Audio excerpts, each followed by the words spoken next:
Do you look at this industry and just like burst with ideas? Because to me, this is like an industry where you just take best practices from probably another industry and bring it over to healthcare and be like, yeah, now all of a sudden you have access to a million images of skin cancer that you can train your models on. We'll do that for you. I mean, it seems like it's already done in other industries in some ways that you could just apply it here. Are you super excited when you look at this and like know what you could do? I was actually spent some time with the former CEO of Medtronic, and he actually kind of described healthcare as an emerging market. It's kind of crazy to think about one of the largest industries in America in terms of GDP, in terms of spending for individuals and for the whole system as a whole. We're in such an inflection point of where technology application can be in that industry. Because if you think about a smartwatch and having, as an example, an EKG built into your Apple Watch, for somebody that has a chronic heart condition, just having that device always on, monitoring what's going on with your individual person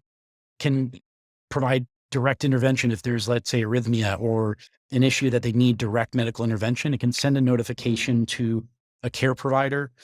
5, 10 years ago, this was the stuff of science fiction. And it's pretty amazing to see how it's really coming to light.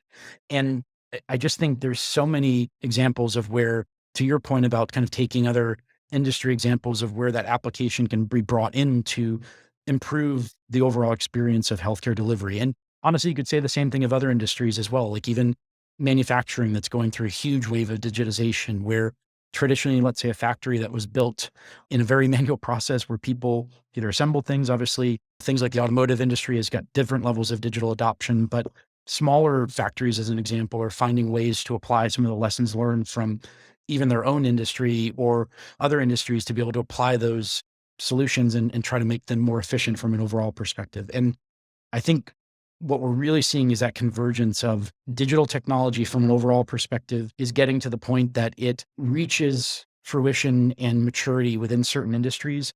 And then there's kind of a breakthrough moment when the paradigm of how we operated 5, 10 years ago completely changes. If I look at even banking to an example, if I remember when I started banking and kind of my relationship with my first bank at a college, I had to go to the teller basically for every transaction known to man, right? I was actually a part of the team that rolled out mobile check deposit with one of the largest banks in North America. And it was the first example of that in the US. And from that perspective, just something as simple as taking a photo of the check, reading the information about the check, it probably just saved people a fair amount of time. And now we're seeing that kind of same paradigm now apply into other areas of the banking industry, where instead of going into the branch to solve a common problem, you can have a chat with Erica in the Bank of America app, or you can have a conversation with a chatbot that can offload some of the work that either a human had to be deployed to solve that person's issue, or that person can just solve their issue themselves because they can have a conversation with that digital assisted and either answer the question about, hey, what's the nearest branch, to even handling some of the more complex tasks like, hey, I want to execute a trade to buy some Rivian stock or something like that. What we're seeing is that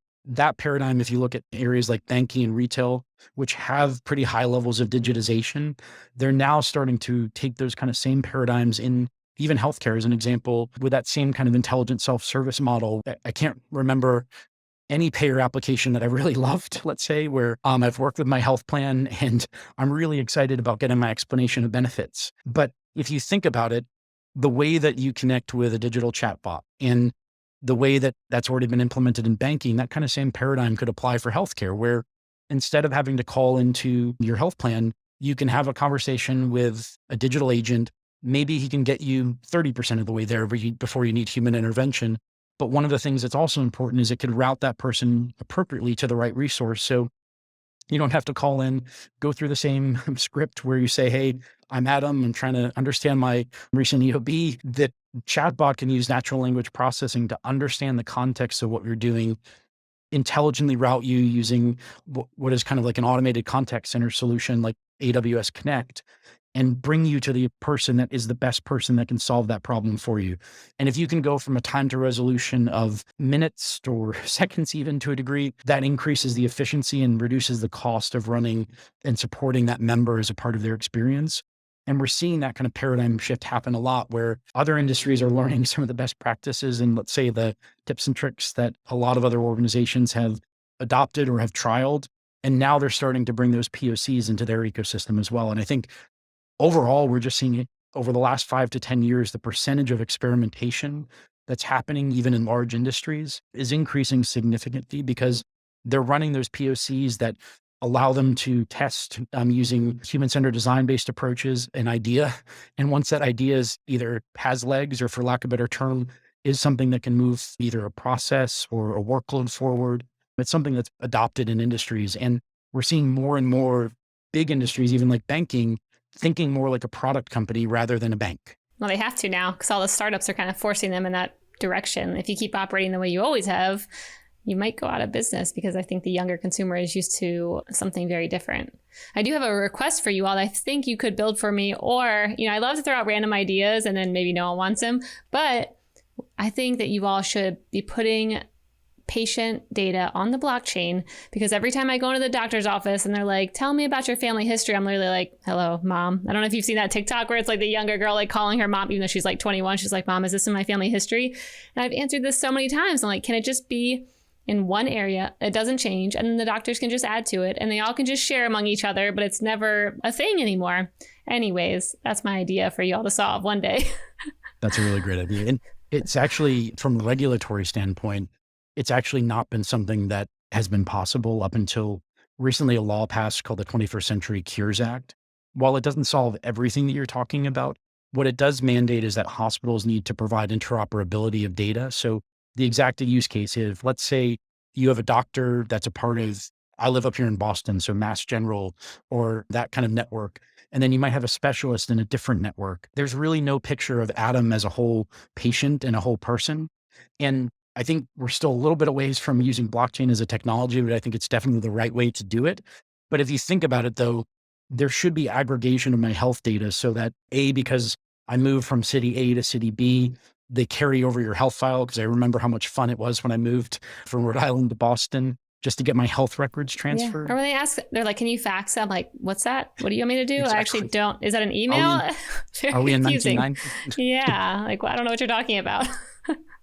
And that's just an example of where these organizations are starting. Now the regulatory framework is in place that's possible.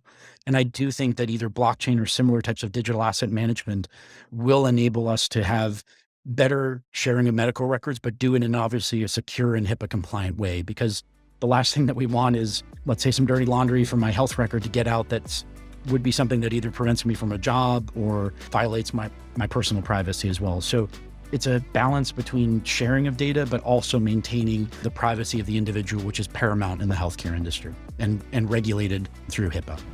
Hey, thanks for watching. This segment was made possible by our friends at Salesforce Commerce Cloud. If you're looking for the #1 platform for all your commerce needs, go check out salesforce.com/commerce. And don't forget to subscribe below and tap that little bell icon so you can stay on top of all the amazing new segments and full episodes that we'll be putting out over the coming year with some of the best and most influential commerce leaders out there.